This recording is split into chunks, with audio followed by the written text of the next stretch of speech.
So what I'm going to do now, I'm going to take my argali knife and I'm gently going to separate the muscles, but I'm going to leave them on the bone as a whole so I can show you directly how big those muscles are and what they look like.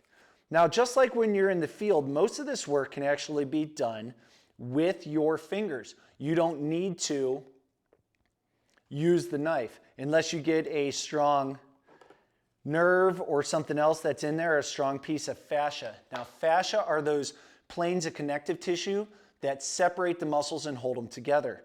And what you see, you can see a muscle line here, you see a muscle line here, muscle line there. Those are all individual muscles. Okay? So what I'm doing is simply separating those, but leaving them attached to the bone so we can take a closer look at them.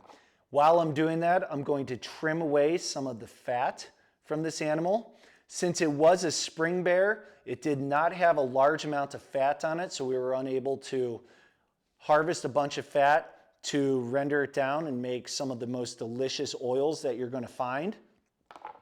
And as I mentioned before, the whole goal with this animal, obviously it's to get the meat from it so that our families and households can enjoy, but we really wanted to preserve the pelt of it. So you'll see some discrepancies in the meat, little pieces that are cut off because we didn't want to put a hole in that pelt. So I'm just taking my knife, very little pressure right on that seam of those muscles. I'm not actually cutting any of the muscle fibers. I'm simply separating the muscles so that we can make them out clearer for our visual cues. So you can see the eye of round is right here. That is on the posterior aspect of the animal. This is part of the hamstring group. And you can see that it's separated from the top round, medial aspect, top rounds on the inside, by that fascial plane. I'm unable to really get my fingers in there too well, so I'm going to take my knife and I'm gently going to touch that seam and just begin the separation of those muscles enough so I can stick my finger in there and rip that where appropriate. I'm not ripping the muscle, I am ripping the fascia that holds those muscles together.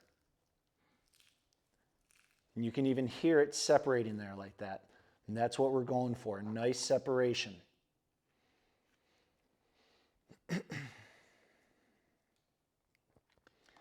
Now, maybe you're deep into the backcountry and you killed an enormous bear or any other animal, and you want to take the meat off the bone and you want to bring boned out meat home.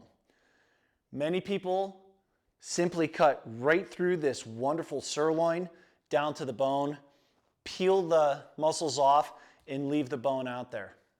Absolutely acceptable way to do it. Except you have to realize you're sacrificing a wonderful group of muscles, the quadriceps, known as the sirloin, in order to do that. A more appropriate way to do that would recognize that you're on the lateral aspect, okay? So this bear is facing that way, and there's a separation right here that runs up between the sirloin and the bottom round. That separation leads right down. My finger is running along the femur right now. So you are able to actually take your field knife, go right down to there, and be on the femur, and then begin your filleting of the meat off of the femur so that when you debone it out in the field, you actually carry back whole muscles instead of chopped up muscles because you weren't real sure how to debone it. So again, find that separation between the bottom, BO, bottom is on the outside, bottom round, and the sirloin, cut down, and you're right on the femur. And then it's simply taking your knife and touching the connections to the femur all the way around, and you'll have a whole ham right there, a deboned hindquarter that you'll be able to carry out of the field without the weight of the bone attached to it. I'm going to continue removing a little bit of skin that was left on it, silver skin that is, and I'm going to separate those muscle groups. Notice I'm just gently touching my knife down to those muscles. I'm not actually cutting through the muscle fibers themselves.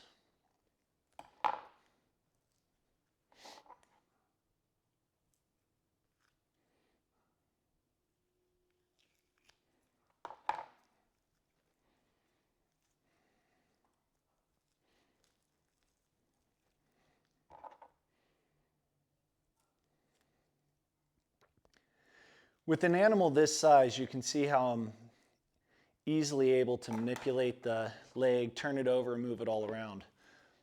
If you get a bigger bear though, it might not be so easy for you to lift it up and move it around. So you have to be able to be dynamic in the butchering. We talk about being dynamic in the field dressing of the animal and using your legs and arms in different ways to remove the quarters from the animal. When it comes to the butchering table, you need to be able to move around different ways and get the position you want that will accomplish two things. It'll keep you safe. You don't want the knife to ever come towards you. You don't want the blade to point towards you if at all possible. And then the second thing it's going to do is allow you to get the most meat that you possibly can from your animal.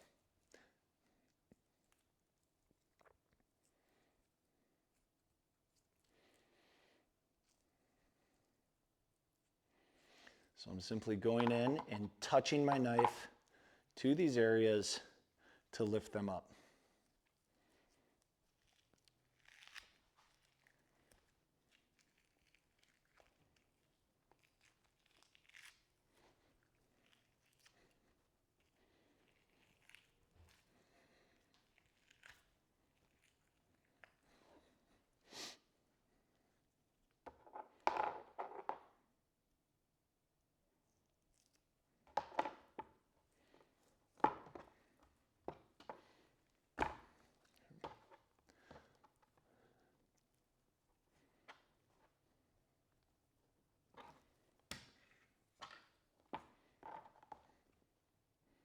What I'm doing now is gently touching the knife to that sirloin cap that most people, when they take the sirloin roast off, are going to throw in the grind pile because it's going to be this glob of meat hanging off.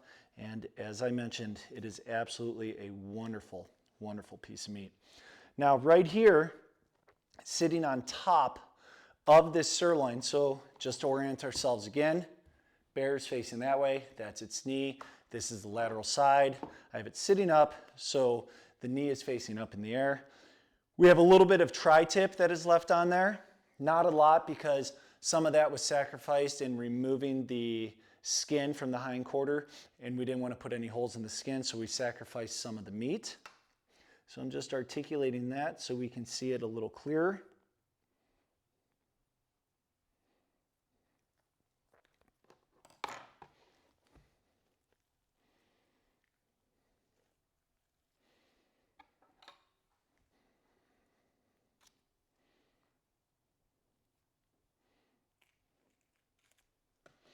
Separating that sirloin cap.